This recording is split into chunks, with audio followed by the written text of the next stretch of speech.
Sometimes, some people are too cruel. This girl was raped right in front of her husband, after which her entire family was killed, but she survived, and she will take revenge. I wish you pleasant viewing. Tasmania, 1825, during the Black War. Claire Carroll lives with her husband, Aidan, and their young daughter. The girl was given the nickname Nightingale for her good vocal abilities. On the day when the high military leadership arrived in the city, Claire sang in front of the soldiers. Previously, she was convicted, and she now hopes to receive the long-awaited papers that give her freedom. After the speech, Lieutenant Hawkins invites the girl to talk, and he hints to her that it would be nice to get gratitude for everything he did for her. Faced with rejection, he takes the girl by force. Returning home, the girl tries by all means to hide what happened from her husband. After learning that the release papers are still not signed, Aidan is going to personally go to Hawkins. In the morning, the girl watches with bated breath as her husband and the lieutenant leave for a conversation. A few minutes later, the man returns to work, gesturing to his wife that nothing worked. In the evening, under the influence of alcohol, Aidan lashes out at Hawkins in a tavern. Commander-in-Chief Goodwin becomes a witness to their scuffle. He calls the lieutenant to his office and reprimands him for what happened. Goodwin reveals that he will not give Hawkins a recommendation for the rank of captain. After the conversation, the enraged lieutenant is about to pay a visit to the Carroll family, as, in his opinion, it was they who caused his failures. Taking with him Sergeant Ruse and Ensign Yago, the lieutenant breaks into the house of a young family. In order to give Aidan maximum suffering, Hawkins takes possession of Claire right in front of his eyes, after which he kills the man and offers Ruse to use the girl. Unable to bear the piercing cry of a child, Jaga kills the child by slamming his head against the door. After realizing that they have committed serious crimes, the lieutenant orders Jug to get rid of Claire. Unable to find the strength to shoot, the soldier hits the girl with his butt. Waking up, poor Claire looks with horror at the bodies of her husband and daughter. A disconsolate woman goes to the commandant's office, where she is treated with contempt because it is not profitable for them to make public the fact that soldiers kill innocent people.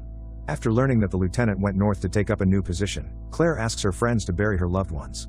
Without hesitating a minute more, she sets off in pursuit. In order not to get lost, she hires a guide named Billy. From him, the girl learns that the soldiers also hired a guide, and together they go on their trail.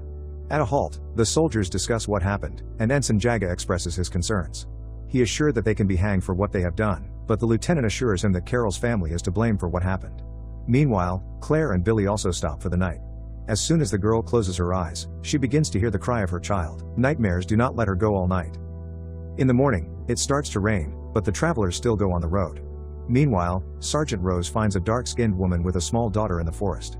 The man drags the unfortunate woman to his camp, abandoning the woman's child. Hawkins gives the order to tie her to the cart and prepare for departure. Billy leads Claire to the river. The current is very strong, but if they manage to cross to the other side, this will significantly shorten their path. The girl resolutely directs the horse into the water, but the current knocks her out of the saddle. Billy manages to bring the animal to the shore and get out himself, but the girl is caught by the current.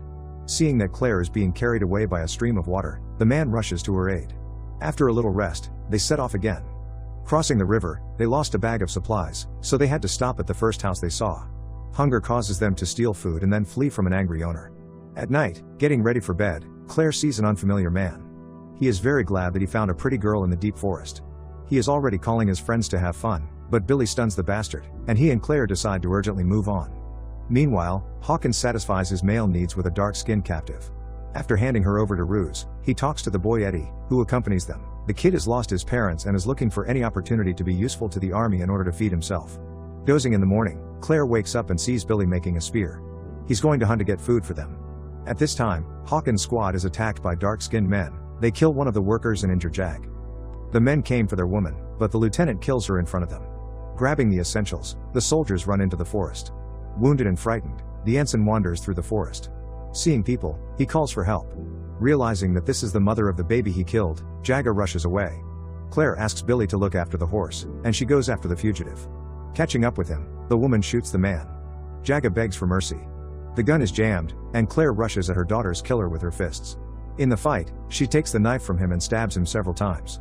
Then she hits him with the butt of a gun until Jag's head turns into a bloody mess. Seeing this, Billy is going to leave. Only after learning the true reasons for such a brutal murder does he agree to show her the way. Soon they find a wagon, which the soldiers were forced to abandon when they met with a dark-skinned detachment.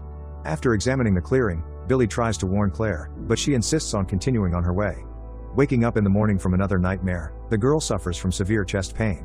She is a nursing mother, and Milk simply has nowhere to go. Having lost consciousness and fallen into a ravine, she agrees to the ritual that Billy suggested. The ritual should help improve her well-being. The man leaves her to rest for a while, and he goes hunting. For the first time in several days, the travelers managed to eat properly. Meanwhile, Charlie, the escort of Hawkins' squad, leads them to a dead end. He did it on purpose to avenge everything that the military did to their brethren. The lieutenant is ready to offer anything to get out in the right direction, but the old man refuses. Sergeant Ruse, without hesitation, shoots him, for which he gets in the face from the lieutenant because he killed the only person who could get them out of there. A day later, Hawkins openly mocks Ruse, hands the gun to the boy Eddie, and appoints him a sergeant. There are only 4 of them left, supplies are running out, and they still don't know which way the city is. Meanwhile, Billy and Claire find Charlie's body. They bury him according to his traditions and go in pursuit. Now Billy wants vengeance for killing his uncle. They reach their goal very quickly. Hawkins spots Claire and manages to shoot first. The wounded girl runs away. Billy catches up with her and offers to hide. He goes for the horse and comes face to face with the Hawkins squad. The soldiers beat the guy and forced him to show them the way to the city. Along the way, Billy makes loud noises, ostensibly calling birds. In fact, he is giving signs to Claire so that she does not get lost. The lieutenant still notices the girl and makes several shots in her direction. All night, she wanders through the dark forest. The voices from that terrible night resound in her head all the time. In the morning, Claire notices the blackbird Billy was talking about and goes after him. Going out on the road, she meets a married couple. They explain to the girl that she is on the main road leading to the city. The carriage passing by stops, and the lady of honor sitting in it instructs the coachman to give the poor thing a ride. At some point, the girl notices Billy running out of the forest. Claire jumps off the carriage and rushes towards him. From the look in his eyes, Claire knows that Hawkins' squad is done for. They set off on the further journey together, and seeing a house on the outskirts, the travelers go inside. Dead owners lie on the bed. Having no other choice, the heroes stock up on food and clean clothes to go further.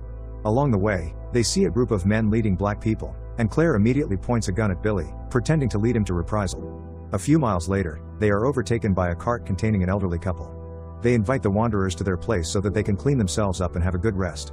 At dinner, an elderly man invites not only Claire but also Billy to the table, which the girl is incredibly happy about. Unexpectedly for everyone, the young man burst into tears. In the morning, Harriet drives the couple into town. There they come face to face with Hawkins, and he sends Ruse for a constable to announce that the lieutenant has caught a thief who tried to kill an officer. The enraged girl tells Billy to return to the hideout while she herself follows Hawkins to the tavern. In front of the officers, Claire tells the bastard everything she feels. Hawkins tries to justify himself to the new leadership and, in order to silence the girl, strikes her in the face. In response, the girl, looking into the eyes of the bastard, begins to sing. After which she silently leaves. Billy puts her on a horse, and they race out of town. At night, Claire wakes up and, not finding a guide, goes to the city. She sees Billy, who has the coloring of his tribe, enter Hawkins' room and stab him with a spear. Russ, who ran to the noise, shoots at the guy, but he still finds the strength to deal with the second bastard. The rest of the night the couple rides to the riverbank. Having completed the rite, Billy sits down on the sand and meets his last dawn. Claire begins to sing as she looks at the rising sun.